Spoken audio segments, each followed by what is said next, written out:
It may surprise you, but marksmen are actually heroes for players with patience. In the early game you are very weak and almost useless. In the mid game you are starting to become stronger, but you're still extremely vulnerable. But once the late game starts, it's your time to shine and deal a huge amount of damage. Unless you forgot that you're still extremely squishy and die before you could even hit one shot. Today you will learn how to avoid to die all the time and also how you can use your full damage potential.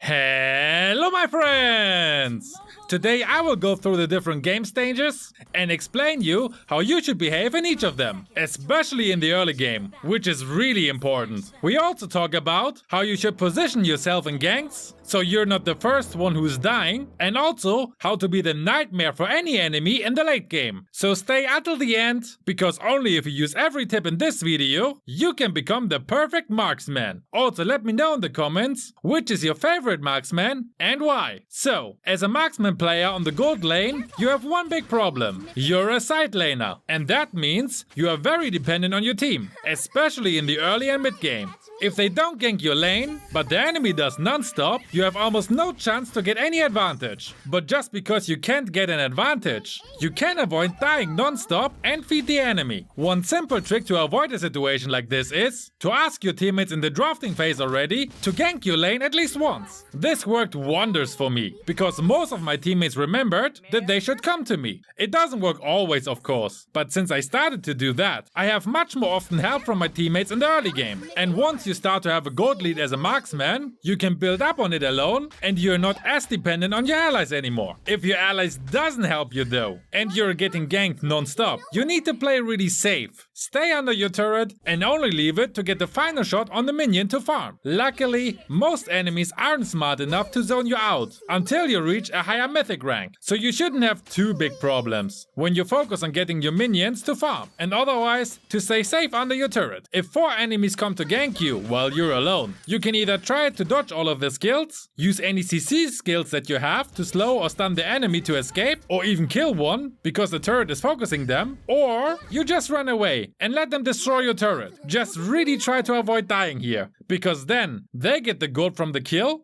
and also destroy your turret. Better give it up and stay alive. And maybe write a quick message to your allies that 4 enemies are ganking you. Yes, some allies will just ignore you completely, but as I said already in previous videos, there are just matchups that you can't win because you got 4 headless chickens as teammates. I mean, just look at these 2 match results. My eyes! Now that we are done with the early game ganks, I want to show you which marksmen are strong or weak in the early game and how you should play with each of them. So, thanks for your patience, and here you have the promised list of marksmen and how strong they are in the early game. Importantly, this is only their strength on the lane. I'm not saying that any of them is particularly strong from a general viewpoint. This is only the case for Popo and a Beatrix who's awesome at aiming. So generally, when you have a strong hero, you can try to dominate your counterpart if it's one from the okay or weak tier. Especially when it's a hero from the weak tier, you could zone them out, so they either can't farm or die trying. If you don't know, by the way, what zoning out is, you stay near the minions but don't attack them. If your enemy tries to attack them, you attack the enemy and damage them so much that they need to retreat. Afterwards, you try to keep the enemy so far away from the minions as you can, so that they don't get any go to XP when one of them dies. With a strong early game hero, this is a perfect strategy to get an advantage over your counterpart. This also works, of course, if you play on the XP lane. Just be aware, good enemies will gank your lane to help that poor bloke, so it doesn't work forever and you need to be careful and try to stay alive if you get ganked. As a hero with okay damage in the early game, it's depending on against who you are playing. Against a strong enemy, you should try to avoid contact and just get farm from the minions. You're strong enough that you should be able to avoid getting zoned out if you play smart. Don't attack the minions and only be near them when one of them is about to die. And otherwise, stay in the bush near your turret or even under your turret. Most enemies will clear the wave mindlessly, so you can also get the whole wave under your turret. Basically, play safe until you have your first core item and gank the strong enemy when your teammates are helping you. If you play against an enemy who is about as strong as you are, you can also play it safe in the same way. There's nothing wrong with just farming quietly in the first 5 to 7 minutes of the game. If you feel confident enough though, you can try to get a kill. But remember, the risk can can backfire at you when you're the one who dies. You should have a look at your opponent in the first few minutes and estimate their skill. If you think they are really good,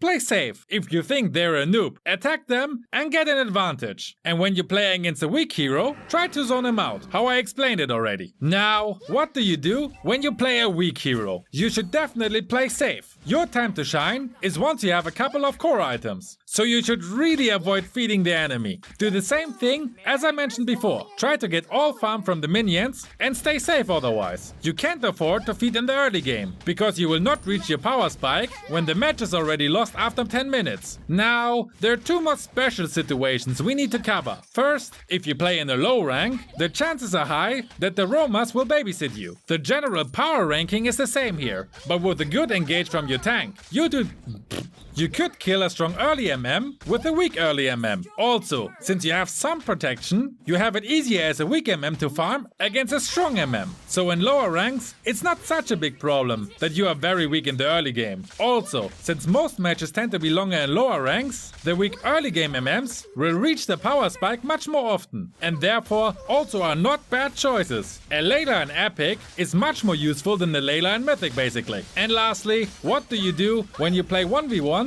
against a non-marksman hero on the lane? There are many heroes who are being used on the gold lane that are not marksmen. Examples are Lilia, Valentina, Harith, Alice, Farsa, Lunox, Aldog, Bane, Argus, Cho, Aemon, Kaja, Kagura, Natalia, the list goes on. Almost all of these heroes are stronger in the early game than every MM.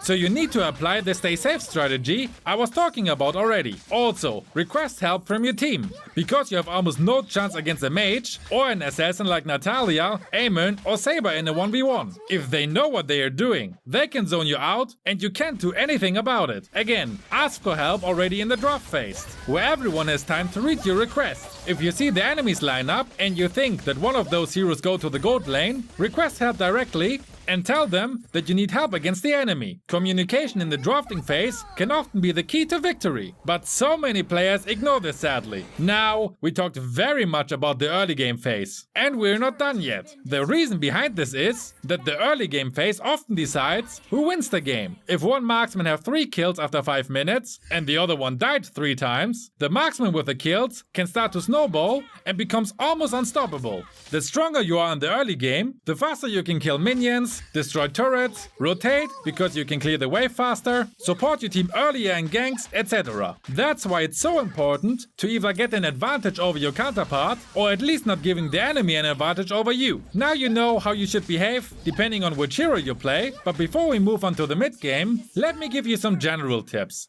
First, don't demand your tank to babysit you. With the playing safe method, you should be okay on your own, even against 2 enemies. Just remember, don't die so you don't feed your counterpart. Next, before any match, remember what are your goals. Farm quietly until you have your first 2 core items, get an advantage over your counterpart if possible, or don't feed them at least, and keep your first turret alive. It can happen easily that you're still from the rush from your last match, where you got 17 kills, because you had the gold lead and just shot everything to the moon, who didn't run away fast enough. The thing is, you should always remember as a marksman player that you're starting at the bottom of the food chain again, and that you need to work your way up to the top throughout the match again, which will happen at the late game. So don't fall into the trap like me, where I was still in the rush of being unstoppable and crashing down fast after dying twice. Now, we were just talking about fighting your counterpart, but there are still these other 4 idiots in the enemy team who also want to get some of your nuts. And yes, this beta reference was on purpose, before you ask. The key to avoid getting surprised by the other enemies is of course map awareness. You need to know where every enemy is all the time. And if you don't know where they are, because you haven't seen them on the map for a while, assume that they are waiting in the bush right next to you and stay safe until you know where they are. This requires of course that you look at the map every few seconds, which shouldn't be a problem, since you only need to focus on being near the minions for the farm. you don't need to look how these poor small creatures beat the crap out of each other.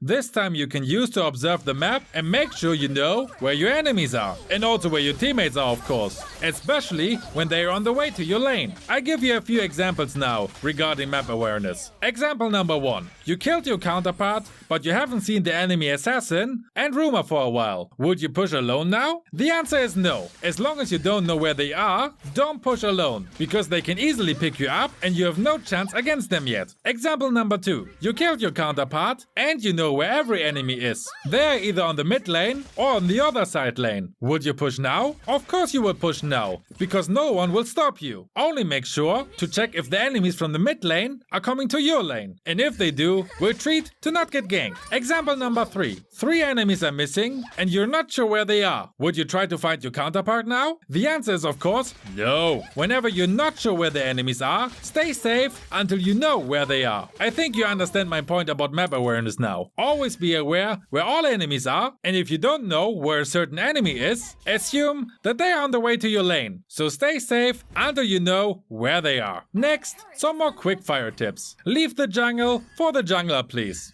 The only jungle creep you can touch is the gold crab. Everything else is for the jungler, even the small camps. So please, don't delay the farm of your jungler. Don't rotate further than the mid lane. Don't be that guy that surprises everyone on the other side lane, because then your counterpart can push your lane through without any defense. If you want to rotate, only go to the mid lane.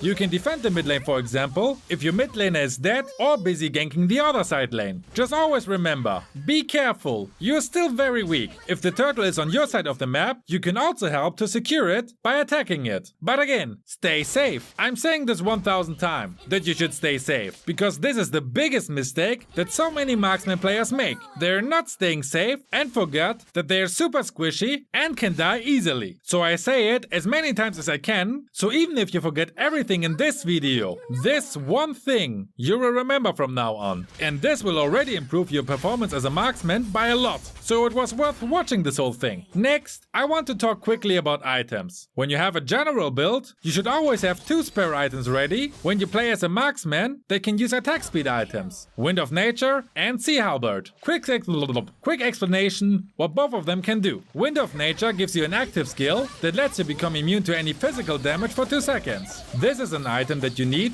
when you play, for example, against a one-shot hero with physical damage. Sea Halberd you need if the enemy has 1 or more heroes with strong regen abilities, like Fanny, Ruby or Estes, for example. Once you hit an enemy with any attack, the life drain effect will be active on them for 3 seconds. This effect reduces the regen abilities by 50%. Like this, you can stop the regen enemies from dominating the game. A general tip, you should know how every item works that you use. So if you care about it, I link the whole playlist in the description where I explain every item. Now, we finally reached the mid game, which is not the most fun part as a marksman player yet, because that's the late game, but we get to that as well. On that note, thank you for watching the whole video I made. I really appreciate you guys who watch my whole videos without skipping around. Now that you have your first 2 core items, you start to become strong. But always remember, although you deal already a good amount of damage, you're still squishy AF, and you should always keep a safe distance to the enemy's attack. In the mid game, many ganks are happening, and turrets are getting destroyed, and you can finally take part in the skirmish. First, most marksmen are awesome at pushing towers through, so use that strength and push whenever possible together with your team. Just look at my turret damage when I play 1-1. Don't risk it though to push a middle turret through when you're alone. If you're not sure where all enemies are, you can get picked up so easily and die unnecessarily like this. Always remember, stay safe, because you can die super fast. Now, regarding dying super fast, let's talk about how you should position yourself in ganks. This is one of the most important things you need to know as a marksman, because with the wrong positioning, you die before you could even deal any damage. Rule number 1, don't jump in first into a gank. You're always squishy AF, so it should be obvious that you shouldn't be the first enemy your enemies see, because like this, you die before you deal any damage. Rule number 2, don't be too late. Timing is super important as a marksman. You don't want to jump in too early, but also not too late. Don't be that marksmen that wait until their whole team is laying in the dirt before they even start to attack the enemy. Rule number 3. Make sure that the enemy can't reach you. This is probably the hardest part. You need to position yourself in a way that the enemy can't reach you. This is very difficult, because staying out of reach of ranged enemies, but also be able to attack the enemy, is super difficult. The best way is that your allies stun or at least keep the enemy busy so you can come forward and attack them before they can attack you. Let me give you an example of a perfect case. Your tank engages and stuns 2 squishy enemies. Now you can jump in and focus on the 2 stunned enemies. You shouldn't focus on attack the enemy tank, because they are made to sustain a lot. Ideally, another ally is taking care of keeping them away from you. After the both squishy heroes died, you can focus on killing the remaining enemies, back out if you lost some HP, or simply move on to get an objective. Important here is that you're never getting stunned. If you get stunned by an enemy, the chances are very high that you will die. So always make sure that this is not happening to you. Also position yourself in a way that the enemy's assassin, for example, can't jump you from behind. Have enough allies around you that the enemy is not daring to jump on you, because they would just die themselves if they would try. You will get better in ganks with experience, when you are willing to learn from your mistakes. So if there was a gank in your last match that went really wrong, go and watch the replay and see for yourself again what happened. You can learn a lot by watching the replays of your matches, and I can only recommend this to everyone. Do it from time to time to realize the mistakes you make. Now, we need to talk about what you should do when your team is leading, when both teams are leveled, and also what you can do when your team is on the back foot. First, the easy situation. Your team is leading. Basically, you just need to pressure the enemy. Gank them to increase your advantage even more, destroy their turrets, get the Lord, and win the game. Don't try to stall the game when you have a huge gold lead. Finish the game as fast as you can, because the faster you finish the game, the less time the enemy has to make a comeback. If the teams are leveled, you have the potential as a marksman to be the key to the victory. Farm as much as possible and get every minion and also jungle creep you can get your hands on. Also make sure to stay alive. There's nothing worse than wasting precious farming time by laying down in the dirt. If you manage to become the hero with the highest amount of gold, you can be the deciding key in a gank and destroy the whole enemy team with your allies. Afterwards, you can take the first Lord and your team gets the lead. The only thing you shouldn't touch are important buffs for the jungler. If you have an ally who greatly benefits from the blue buff, for example, don't steal it, please. Now, what can you do when your team is on the back foot? You basically try to continue the stay safe strategy I was talking about in the early game. Try to farm, but don't risk that you're dying. Also tell your allies that they should stop ganking. I know, this doesn't work many times, because some players love to run into the wall with their head first. But at least try it. Also, always stay hopeful. You as a marksman have the potential to wipe up the whole enemy team once you have your full build. So if you manage to stall the game long enough to reach this point, you have a good chance of turning the game around. Giving up is only something for noobs, especially if you play a marksman who is made for the late game. And since I mentioned the late game now many times, let's go now to the glorious land for the marksman, the late game. You should have a lot of core items at this point, no matter how your team performs, because you were using all the tips I just gave you. No matter how good or bad the game was until now, it is your time to shine now, so make the best out of it. In ganks, nothing changes. You need a good timing and positioning, because although you deal an absurd amount of damage at this point, you are also still very squishy and you can die easily. Never forget this fact, or it will backfire horribly. If you manage to avoid the enemy's attacks and stun attempts though, you can wipe out the whole enemy team by now. If you win a gank, either attack the Lord together with your jungler or try to finish the game by pushing. One super important point here. If you have the chance to attack the enemy's base, do it! Don't waste your time by attacking the remaining 1 or 2 enemies. Dodge all of their attacks and only focus on attacking the stupid looking base. A very basic tip here. Use the advanced aim option, because then you can focus on attacking minions or the turrets and base of the enemy. If you have the chance to destroy the base base of the enemy, you as a marksman have to focus it, because you can destroy it faster than almost all of your allies. They should focus on protecting you so you can destroy it. Even when the late game is the most fun part as a marksman player, because you can easily wipe the floor with many enemies, finish the game if you have the chance. Because in the end, it's not about getting 20 kills and lose the game, it's about winning the game no matter how many kills you got. Now if you want to know which other mistakes you really need to avoid, check out my 50 noob mistakes video from last week now. Also, a huge shout out to my patrons Garo OP, Mist, Twisted J and Nemo Exu. If you want to support my work as well, feel free to join it as well. Have a great day guys!